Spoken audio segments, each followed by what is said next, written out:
अस्सलाम वालेकुम दोस्तों, आज जो कहानी की किताब मैं आपके लिए लेकर आई हूँ उसका नाम है पड़ोसी कौवा और इसकी तबात यानी पब्लिश किया है बुक ग्रुप ने।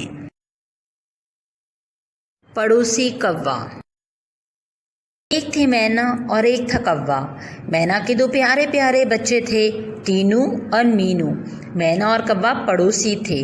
कौवा मैना को मैना आपा कहता और मैना के बच्चे कौवे को कौवे मामू कहा करते थे। कौवा जब भी बाजार जाता मैना से पूछ लेता कि अगर इसे किसी चीज़ की ज़रूरत हो तो वो लेता आए। मैना का घर मोम का बना हुआ था और कौवे का घर नमक का।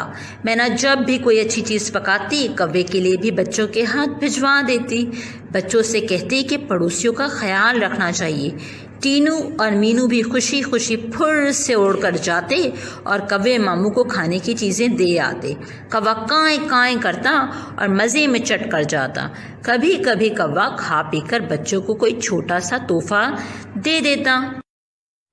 एक दिन मैना ने खिचड़ी पकाई। घर में नमक ख़त्म हो गया था। बच्चों ने कहा हम कौवे मामू से नमक ले आते हैं, फीकी खिचड़ी खाई नहीं जा रही। बच्चे फुर से उड़कर गए और दरवाज़ा खटखटाया। कौवे ने पूछा कौन है? बच्चों ने कहा कौवे मामू सलाम, हम टीनू और मीनू हैं, थोड़ा सा नमक दे दें, खिचड़ी में डालना है।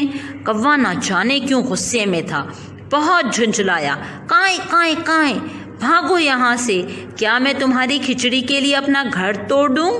क्या अपना दरवाज़ा तोड़ डालूँ? कौवे ने काएं काएं का ऐसा शोर मचाया कि बच्चे डर के मारे गिरते पड़ते माँ के पास भागे। माँ ने बच्चों को लिपटा लिया, कहने लगी कोई बात नहीं, कभी फीकी खिचड़ी भी खा लेनी चाहिए। बच्चे भूखे थे, खाकर सो गए।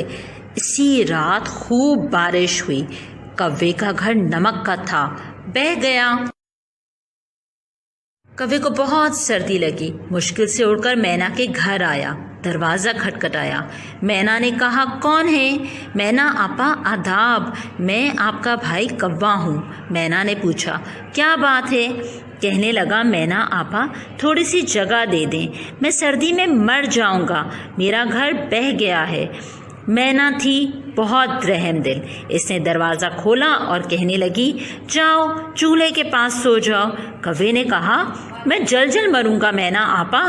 मैना ने कहा सिल के पास सो जाओ, मैं पिस पिस मरूंगा मैना आपा। अच्छा जाओ ओखली के पास सो जाओ, मैं कट कट मरूंगा मैना आपा। अच्छा भाई मेरा पीछा छोड़ो, जाओ गोदाम में सो जाओ। अब क्या था, कौवा खुशी से फुदकता हुआ काएं काएं करता गोदाम में चला गया। कौवे ने देखा कि गोदाम में चने और चावल की बोरियां भरी रखी हैं। मैना ने इन्हें बड़ी मेहनत से जमा किया था। इसका दिल ललचाया।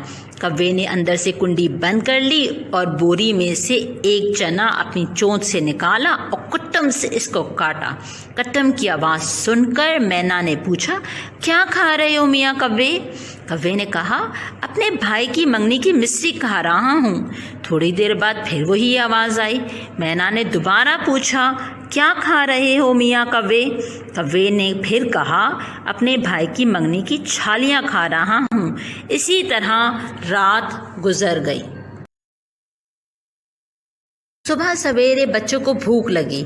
मैना ने कहा जाओ बच्चों, गोदाम में चने रखे हैं, जाकर खा लो, लेकिन आहिस्ता से जाना, वहाँ कौवे मामू सो रहे हैं। जब बच्चों से दरवाज़ा नहीं खुला तो उन्होंने खटखटाना शुरू कर दिया। किसी ने जवाब ना दिया। बच्चों ने कहा अम्मा कौवे मामू दरवाज़ा नहीं खोलते।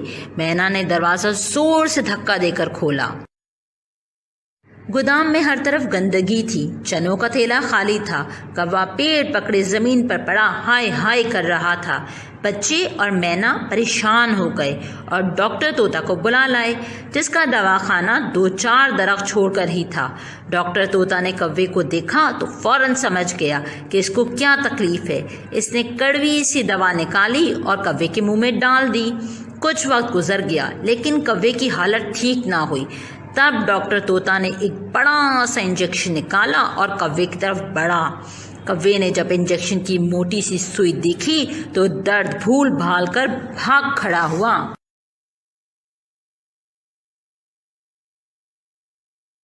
तो कैसी लगी आपको ये कहानी? पढ़कर सुनकर मज़ा आया ना आपको?